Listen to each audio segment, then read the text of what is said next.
Hola, ¿qué tal? Bienvenidos a nuestro último tema del cuatrimestre, que es el tema número 7, que nos habla de los contratos mercantiles. En ese sentido, pues vamos a dividir en varios subtemas, porque es muy amplio lo que vamos a tratar, y esta sería nuestra primera parte. Y en este pequeño bloque del tema 7 vamos a hablar acerca de algunas generalidades que tienen los contratos y después los contratos mercantiles. Vamos a comenzar. Lo primero que tenemos que establecer es el concepto del contrato. Ojo, en general, no del contrato mercantil. Por lo tanto, el contrato se trata de un acuerdo oral o escrito en el que dos o más partes se comprometen a cumplir una serie de condiciones. Lo más común es dejarlo por escrito para asegurarse del cumplimiento del mismo. Y desde el punto de vista legal, lo ideal es que sea por escrito, pero debe haber un acuerdo. Ya pasando al concepto del contrato mercantil, nosotros establecemos que es la definición de un acuerdo que se genera entre diferentes voluntades jurídicamente vinculadas entre personas que tienen intereses distintos, ¿sale? Entonces nosotros vamos a llegar a un acuerdo legal, ¿no? Entre dos personas que pueden tener diferencias entre lo que quieren. De ahí que está dirigido a crear, modificar, transferir o extinguir los correspondientes derechos patrimoniales.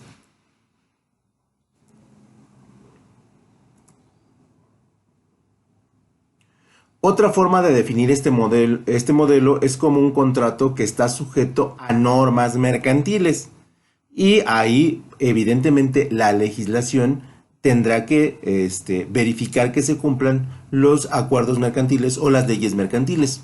Por otro lado, según lo establecido por el Código de Comercio, los actos de comercio, según lo establecido en las normas de naturaleza análoga, o sea, van a estar descritos ahí en la naturaleza de la mercantil. Por lo tanto, los elementos del contrato se van a determinar de la siguiente manera.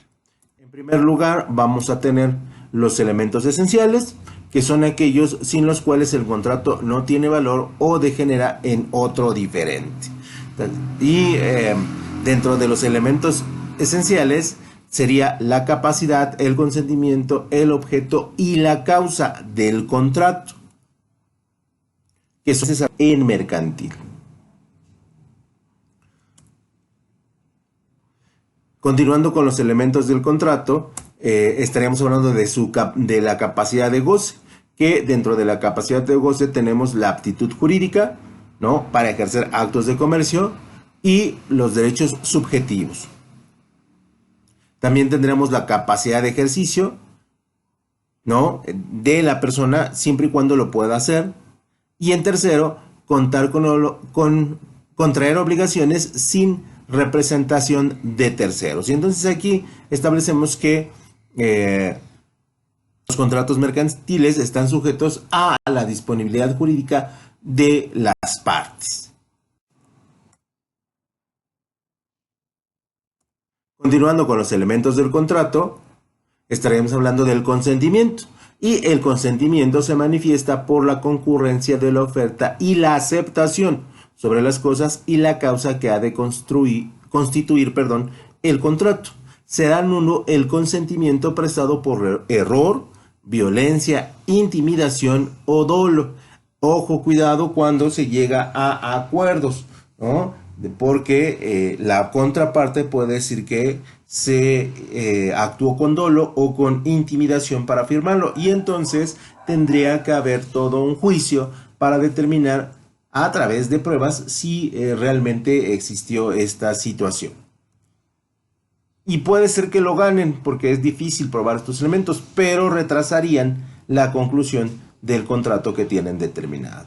También dentro de los elementos de los contratos está el objeto, que puede ser objeto de contrato todas las cosas que no están fuera del comercio humano, ¿no? Aunque aún las futuras, ¿no? O sea, cosas que pueden estar determinadas en el futuro, pero que no sabemos con seguridad, pueden estar dentro del objeto del contrato.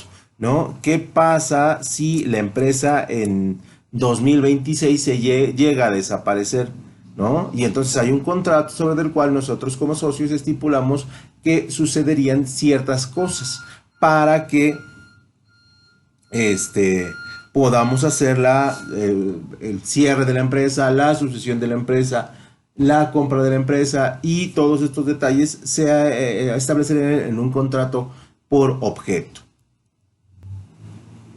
También cabe recalcar que pueden ser en objeto presente, ¿no? No solamente en el futuro. También dentro de los elementos del contrato establecemos las causas. En los contratos onerosos, como son los de compra-venta, se entiende por causa para cada parte contratante la entrega o promesa de una cosa o servicio por la otra parte con los respectivos beneficios que esto implica. Muy simple, ¿no? Yo establezco que voy a comprar en internet un bien y se considera un contrato oneroso porque la contraparte me va a entregar en mi domicilio un bien y ese bien deberá estar integrado por todas las características que se señalan al momento de la compra. Entonces ahí se ejerce un contrato.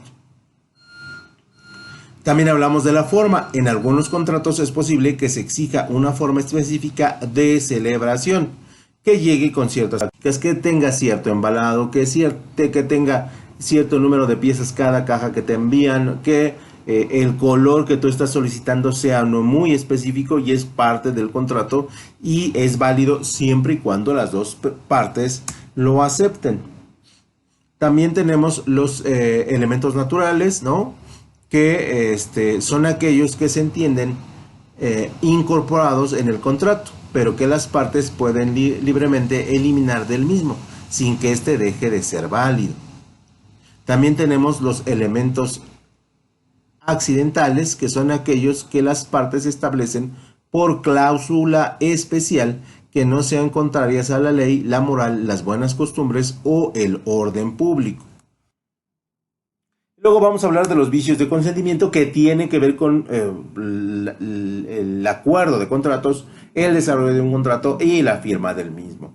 Y hablamos de que los vicios en el consentimiento son definidos como los defectos que afectan a la conformidad de voluntades, es decir, que son componentes que impiden que el consentimiento pueda reunir las características necesarias para su validez. Dolo, violencia, manipulación, ¿no? Y estos vicios se dan mucho en la ejecución de los contratos, ¿no? O sea, aunque no se diga, sí lo están.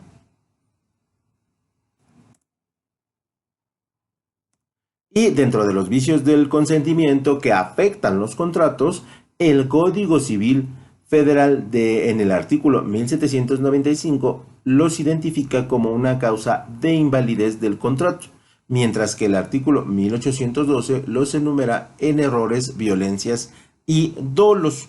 Y entonces normalmente se establecen como errores para que la causa penal o judicial sea menor.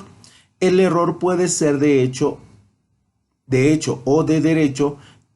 En primer término debemos entender el error conforme a la doctrina, la cual nos dice que el error es la diferencia entre lo que se piensa y lo que es, ¿sale? Por lo tanto, en términos de derecho, en términos de doctrina, el error se define como lo que yo pensé que te estaba diciendo y lo que yo realmente hice en la ejecución del contrato. Y entonces ahí tenemos un vicio de consentimiento que tú me dijiste que eran 4 y al final me entregaste 3.9 y entonces ahí hay un vicio de error porque tú dijiste una cosa y al final hiciste otra.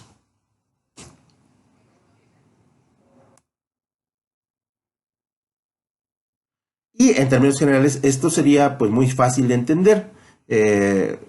Y en prácticamente todos los contratos se establecen cierto número de errores o de vicios o de dolo, pero que en ocasiones no representa una problemática para una de las partes.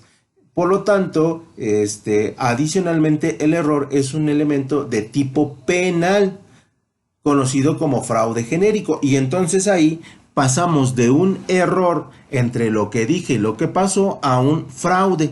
Y entonces ahí ya la ley ejecuta otros márgenes penales y no mercantiles en el desarrollo de la aclaración del contrato, ¿no? Por lo que el aprovechar el error de una persona puede inclusive llevarlo a la cárcel, y esto está contemplado en el artículo 386 del Código Penal. Y entonces pasamos del mercantil al penal como un elemento donde no se respetaron las características del contrato o las palabras que yo dije contra las realidades que sucedieron. Por lo tanto, el error de derecho consiste en crear que se celebra un acto jurídico cuando en realidad se está llevando a cabo otro acto, ¿no? Dentro del error material existe también la figura del error de cálculo, siendo una excepción. Sí, yo te dije que iba a llegar el martes a las 7:15, pero llegó el martes a las 8:45. Hay un error de cálculo, pero que no va en contra del acuerdo que habían llegado, ¿no? Y entonces ahí hay una excepción y esto no se juzga.